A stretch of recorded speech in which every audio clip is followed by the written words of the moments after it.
Hello, I'm Sora Luxon, and this is lesson number 9, using the pawn part 2. The pawn being you. It's time to get to work. This lesson is about one of the actual techniques. The first magical practice in your new skill set to begin using as often and fully as possible is called shh.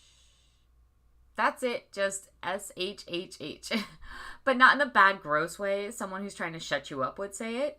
I want you to say it to yourself internally in the perfectly pleasant and pleasing way that a person you love best in the entire world would whisper this to you. Maybe comforting you gently before you enter into rest. That's the sort of a shh that we're going for here. Why are you saying that to yourself? Because it's time to learn to be quiet. And that starts with learning to feel validated and comfortable internally without the need for an outside source to provide that feedback. Love yourself with a nice internal self-shushing once in a while, and you'll have less need to be heard. Do you want to feel like you have to keep proving you exist or pushing energy outward constantly to express your own value? When you feel your own value without that, becoming quiet and having the space to give to others to be heard while you start listening becomes the simplest thing in the world. Now, why are you going to start enforcing on yourself that you actually talk out loud less?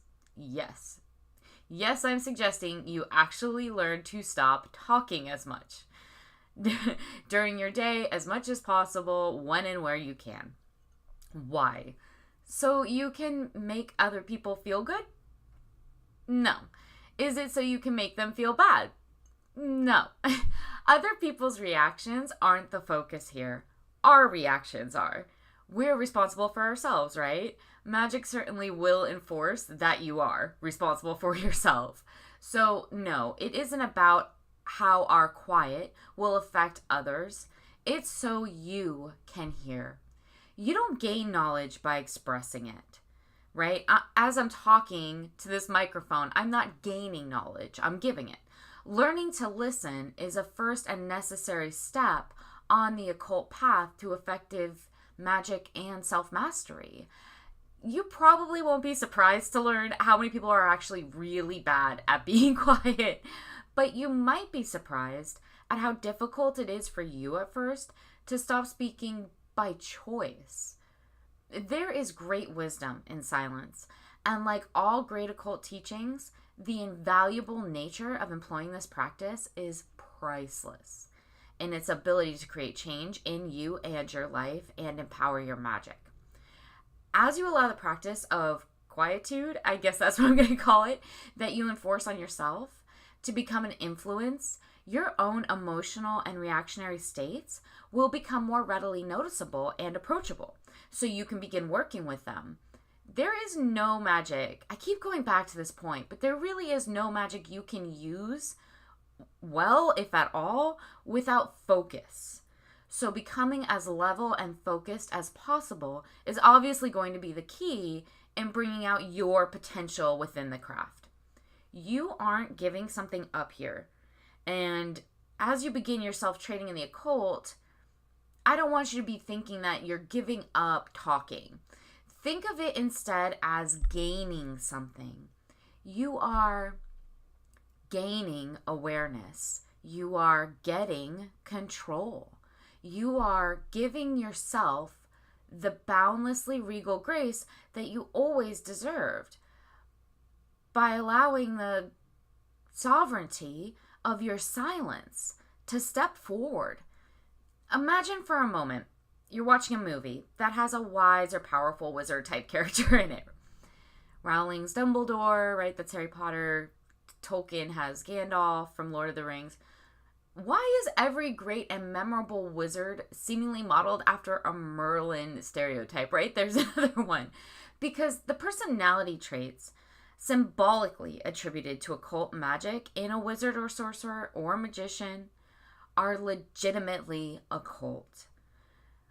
I mean, alchemists aren't always old or men. I'm certainly not. But a practitioner of the occult and user of magic is usually a person of few words, especially when in public places.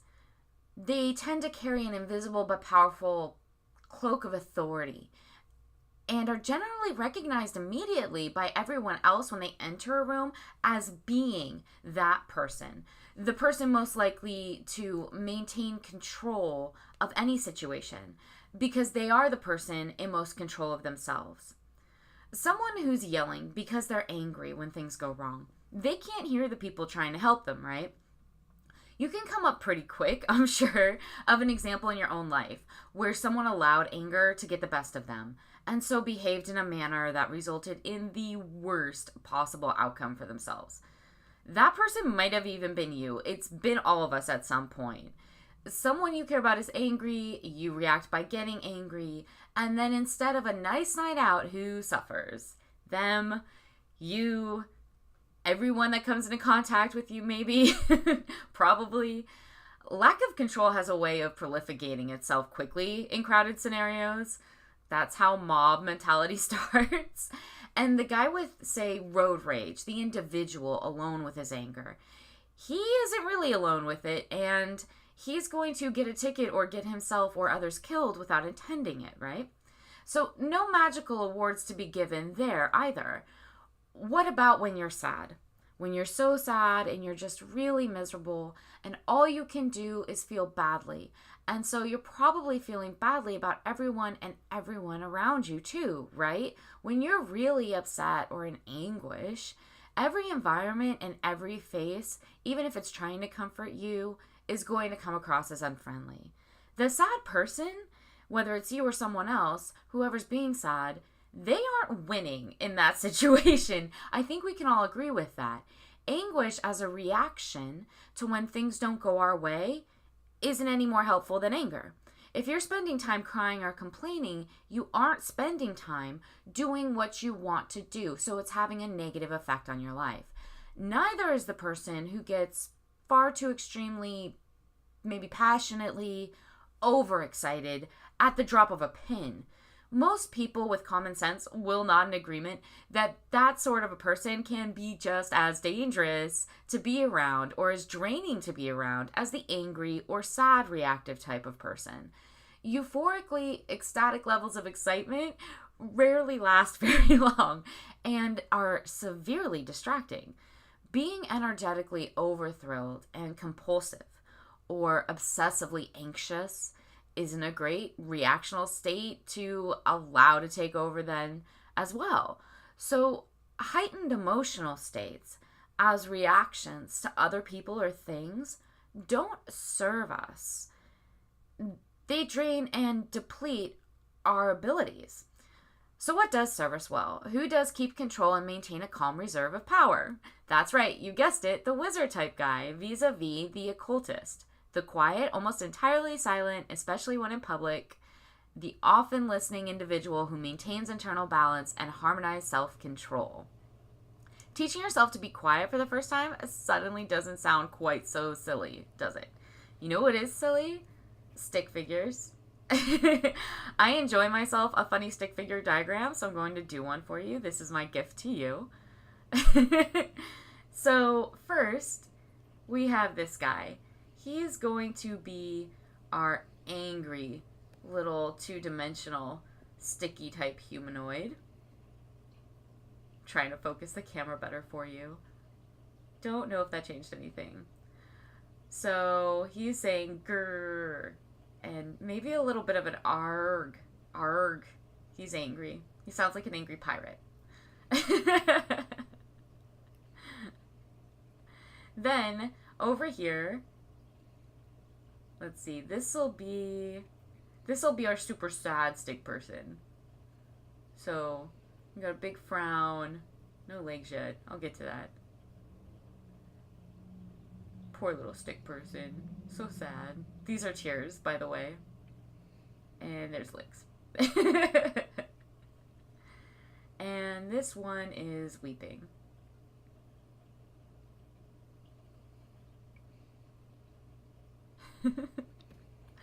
Last but not least, and of course there's many different types, right? We all we're all going to have certain levels of emotions within us, and these are very generalized. I obviously there's many different types of many different people dealing with aspects of all of these. This is going to be our hysterically over happy, almost psychotically. Look at his face. Over happy, overexcited little stick guy.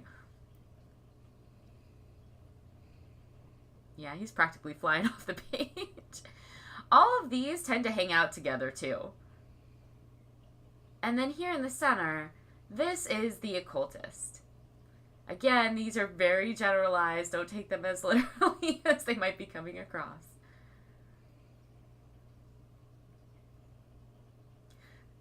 Well, we're not alone, right? I mean, these other sorts of people are influencing us and around us all the time. So it's not that we're the center of the universe, but in a way, we really are all the center of our own universe. So if you're the occultist and you're in the center, you're going to be surrounded with other individuals behaving in other ways. But here you are, and you're listening, right? You're watching, you're calm. This is the occultist. Out of this grouping of imaginary stick people, be this guy. This is who you want to surround yourself with, be like, or try to become. Now, this isn't meant to be patronizing at all, by the way. My stick people are admittedly laughable. But it's an important skill. It's incredibly important to working with magic, and all of us can do it and get better at it. The greatest masters practice this constantly and continually. Also, when you begin doing magic for effects, that is spells, rituals, summonings, etc., talking about it messes it up. It really does. When you do magic, you do it and then never discuss it. Magic is the result of your mindful work.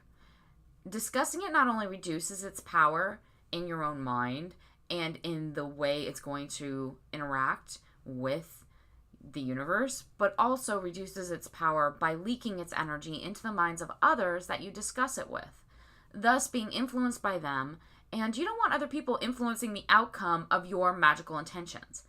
Also, not discussing your magic allows it to remain strongest in the subconscious part of you, while being consciously set aside. We discussed this a little bit, right? You don't want to be thinking about it consciously.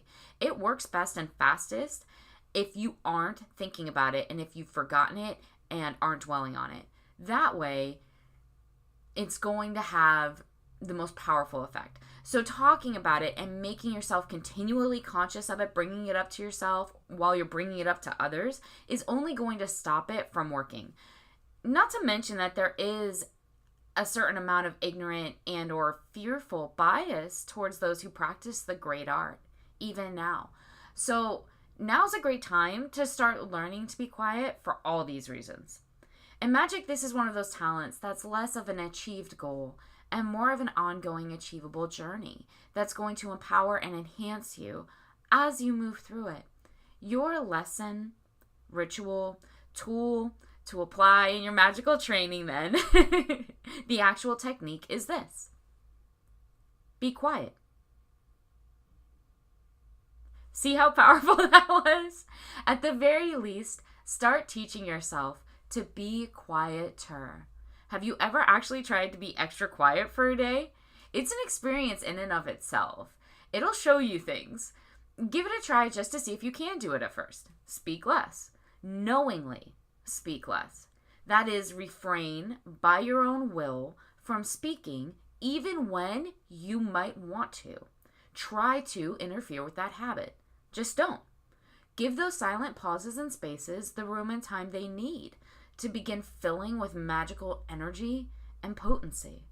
Let yourself take note of them and evaluate them. See what rises to the surface of your mind and emotions as you still yourself in moments you might have otherwise filled with noise. Focus on being as quiet as you can be for at least a month while doing your other regular magical or meditative practices. Begin to sense the forces filling the silence that you'll be accessing later as you continue on the path. Until next time.